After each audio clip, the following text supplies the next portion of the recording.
We're here with Dr. Tom Wagner, a cryospheric scientist with NASA. Dr. Wagner, Operation IceBridge has scientists flying over the Arctic this spring. Why are the poles so important to Earth's health? The poles are important for a few reasons. The most important is this. Changes at the poles profoundly affect the climate on the whole rest of the planet. And what people need to realize, the planet is one big interconnected system. As you lose ice from the poles, you wind up with dark ocean water exposed, which absorbs sunlight and it continues the heating up of the ocean that's already going on today. Also too, if you're interested in sea level rise around the planet, the poles are where the majority of the ice is. And as that ice melts and goes into the ocean, it raises sea level. And about a half of the tenth of an inch a year sea level rise we see now comes from polar ice. Well, why do we study this with planes and not satellites? Planes and satellites are complementary tools for studying it. Satellites give us this bird's eye reconnaissance view of the whole planet, and they're actually the things that we use to figure out that the ice was actually melting and changing. What we're doing though now is we're following up with detailed studies with aircraft. And what we can do with planes too, we can do different things we can't do by satellites. One of the most important things is we can use ice penetrating radar to map not just the surfaces of the ice, but also to map the bed that's underneath it. On top of that too, one of the most important questions for us is how thick is the ice and how is that thickness changing? And for that we use LiDAR on the aircraft, and we do detailed studies of how glaciers in Greenland flow and draw down, and also how are changes in the thickness of the Arctic sea ice occurring, and how is that correlated with changes in the ocean? Well, the sea ice in the Arctic grows thicker and returns during the winter. How is the ice faring this season? Right.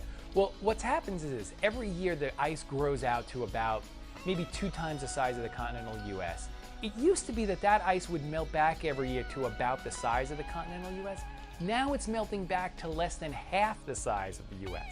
And so what we're trying, and on top of that, it's thinner now than it's ever been.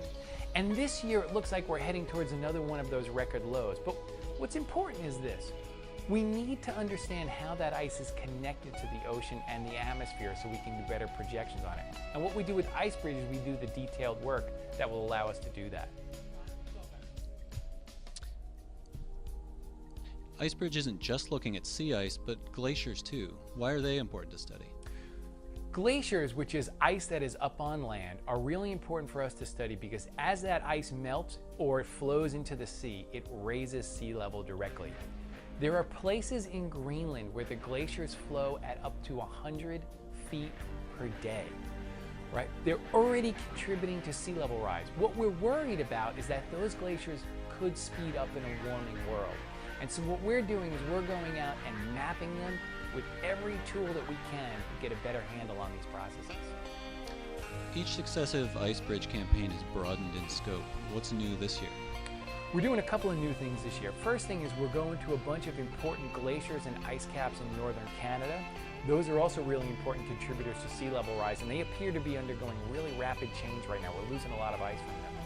The other thing is because of our altimetry measurements, literally LiDAR or lasers in the plane that tell us how high the ice is, we've realized how important those measurements are, so we're sending a second aircraft this year that's going to do a lot of detailed flight lines over Greenland.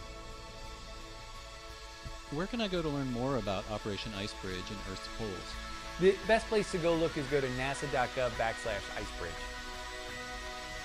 Great, and while we're here, can you tell us a little bit more about what it's like to work up in Arctic regions? What's it like for this airborne campaign to be up there in the Arctic?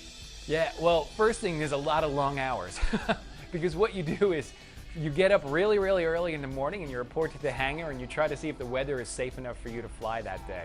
And if the weather's safe enough to fly, you go and get into this airplane, which is this astounding beast filled with all kinds of the most fascinating scientific gear you can imagine. And then you get on a really noisy flight and you go fly for 8 hours over places like the sea ice or over the interior of the Greenland ice sheet.